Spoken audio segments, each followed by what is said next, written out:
Aku Nivita Bella, perempuan dengan amin-amin sederhana yang pernah tumbuh sebagai resah kecil di bangku SMP.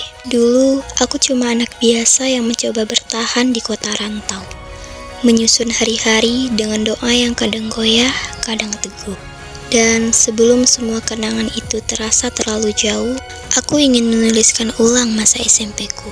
Masa yang sederhana, tapi diam-diam membentuk aku menjadi siapa aku sekarang. Inilah kisahku, yang tak pernah benar-benar rampung, tapi akhirnya ingin aku ceritakan. Ada fase dalam hidupku yang cuma 3 tahun. Tapi rasanya seperti rumah yang kupijak seumur hidup. Fase itu ialah masa SMP. Dan di sanalah aku belajar arti tumbuh, arti mandiri, juga arti kehilangan. Waktu itu, ibu tiba-tiba duduk di sampingku. Suasananya biasa saja, tapi justru kata-kata itu berubah jadi titik balik hidupku. Bel, kamu sekolah dekat kakak ya. Ibu mau kamu sekolah di tempat asal kamu lahir, biar hubungan persaudaraan kita tetap terjalin dengan adanya kamu di sana, ucap ibuku dengan penuh harapan.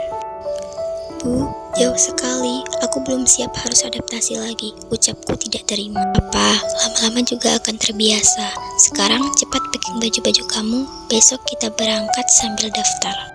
Saat itu, aku hanya pasrah dan nurut, karena aku tahu pilihan ibu itu adalah yang terbaik. Tapi waktu itu, aku belum melihat hari itu.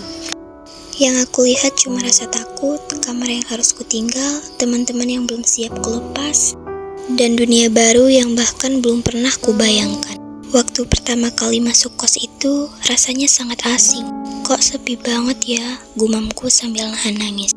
Tapi dari tempat sepi itulah hidupku mulai berwarna. Hari demi hari berlalu, dan perlahan aku mulai bisa berdamai dengan keadaan. Aku belajar mandiri, belajar bertahan, dan belajar arti dari kehidupan. Dari kelas 7 sampai 9, aku bertemu banyak sekali teman. Tapi yang benar-benar ninggalin jejak itu, mereka bertiga, Anya, Indu, dan Cipa.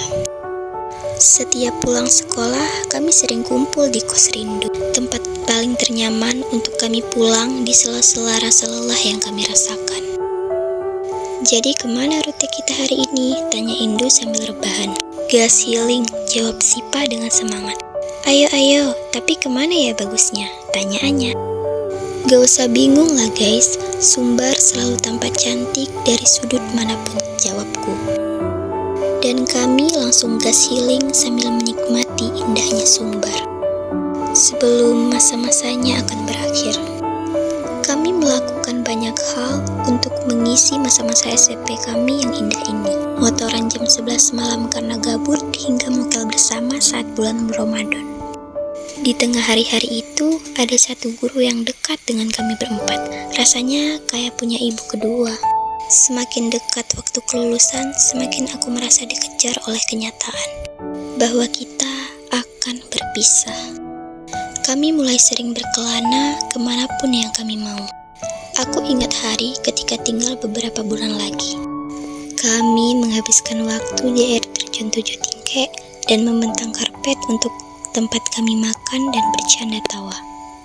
Besok kita udah gak bisa tiap hari gini lagi, ucap Rindu secara tiba-tiba. Dan kami hanya termenung, membayangkan suatu saat kami sudah tidak bisa lagi serutin ini. Aku juga mempunyai ibu kos yang baik sekali dan sudah kuanggap ibuku sendiri. Dia selalu bilang, kalau ada apa-apa, jangan sungkan minta bantuan ibu, karena ibu sudah anggap kamu seperti anak sendiri, Bel, ucapnya. Lalu tibalah saatnya hari perpisahan. Di gedung itu, menggema isak tangis dari seangkatan. Ya, karena mereka akan berpisah dengan orang-orang yang mereka cintai. Begitupun dengan kami, tangis kami pecah karena harus menerima kenyataan bahwa jalan kami akan tercerai. Dan aku harus kembali bersekolah di dekat ibuku, meninggalkan kenangan manis ini yang akan selalu abadi di lubuk hatiku yang terdalam.